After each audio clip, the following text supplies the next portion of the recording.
Hi అండి, అందరికీ నమస్కారం. Welcome to my channel Souji thoughts. ఇక్కడ వచ్చేసి Philips steam iron box review and demo కూడా ఇస్తాను. ఇది వచ్చేసి ఫిలిప్స్ కంఫర్ట్ 1200 వాట్స్ అండి. స్టీమ్ ఐరన్ బాక్స్ ఇప్పుడు ప్రజెంట్ ట్రెండింగ్లో ఉంది కదా. సో నేను వచ్చేసి అమెజాన్లో పర్చేస్ చేశాను. దీని యాక్చువల్ ప్రైస్ వచ్చేసి 1695 రూపీస్ ఉంది. బట్ నాకు ఆఫ్లో 1350 సమ్ పడింది. సో లుక్ వైజ్ గుడ్ అనమాట. కంఫర్ట్ ఉంది. నెక్స్ట్ సూపర్ లైట్ ఉందండి. మనం ఐరన్ అది చేసినప్పుడు హెవీ వెయిట్ పడకుండా, చేతి మీద ప్రెజర్ పడకుండా సూపర్గా లైట్గా మూవ్ అయిపోతుంది. క్వాలిటీ వైజ్ బాగుంది. నాకు ముగ్గురు సజెషన్స్ ఇచ్చారు ఫిలిప్స్కి వెళ్ళండి అని చెప్పి. సో నేను వేరే కంపెనీస్ కూడా చూశాను, ప్రీతి ఇలాగా. బట్ రేటింగ్ వైజ్ కానీ క్వాలిటీ వైజ్ కానీ ఫిలిప్స్ అసలు నెంబర్ 1 అనమాట, తిరగలేదు. స్టీమ్ ఐరన్ కూడా బాగా వర్క్ అవుతుంది. దీనివల్ల యూజ్ ఏంటంటే, సో క్లోత్స్ అవి పాడవకుండా, ఫ్యాబ్రిక్ డిస్టర్బ్ అవ్వకుండా ఉంటుంది. ఎందుకంటే అది హీట్ అయినప్పుడు ఆ టెంపరేచర్ మోడ్ని నార్మల్ చేస్తుంది కదా స్టీము. సో అందరూ దానివల్ల దీన్ని ప్రిఫర్ చేస్తున్నారు. సో లుక్ వైజ్ ఇలా ఉంది.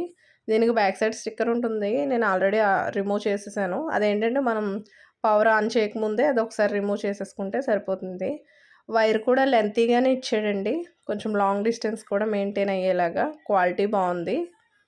సో ఇది కనెక్ట్ చేసి మీకు డెమో కూడా చూపిస్తాను ఎలాగన్నది. నేను ఎలా ఎక్స్పీరియన్స్ అయ్యాను దీంతో అన్నది ఎక్స్ప్లెయిన్ చేస్తాను మీకు.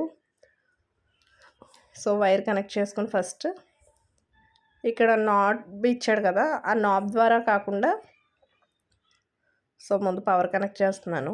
సో నాబ్ కాకుండా సైడ్ ఇలా హోల్ ఉంటుంది కదా, ఇక్కడ మ్యాక్సిమం లెవెల్ అని చూపిస్తుంది సైడు. ఆ లెవెల్ కంటే ఆల్మోస్ట్ ఒక 50 ml అలా పడుతుంది. ఆ వాటర్ వేసిన తర్వాత ఇక్కడ మధ్యలో మనం ఫ్యాబ్రిక్కి కాటన్, సిల్క్ అది మనం టెంపరేచర్ మోడ్ సెట్ చేసుకునేలాగా ఇలాగా బటన్ ఇచ్చాడు చూసారా, అది స్క్రోల్ అవుతుంది. దాన్ని మనం అడ్జస్ట్ చేసుకుని ఈజీగా ఐరన్ చేసేసుకోవచ్చు. బాగుంది, లుక్ వైజ్ బాగుంది. నెక్స్ట్ పవర్ ఆన్ చేస్తే ఇలాగ లైట్ ఆన్ అవుతుంది అండ్ లైట్ ఆఫ్ కూడా అవుతుంది ఒక 5 minutesకి. ఆఫ్ అయిపోయిందని కంగారు పడద్దు. నెక్స్ట్ అది హీట్ అయిన తర్వాత కొంచెం స్ట్రీమ్ బయటికి రావడం జరుగుతుంది. ఐరన్ చేస్తున్నప్పుడు కొంచెం వాటర్ 1 or 2-3 డ్రాప్స్ కూడా డ్రాప్ అవుతూ ఉంటుంది. బట్ కంగారు పడాల్సిన ఇదేం లేదు. హీట్ అయిన తర్వాత స్ట్రీమ్ బయటికి రావడం, నెక్స్ట్ అది మనం ఈజీగా ఐరన్ చేసేసుకోవచ్చు.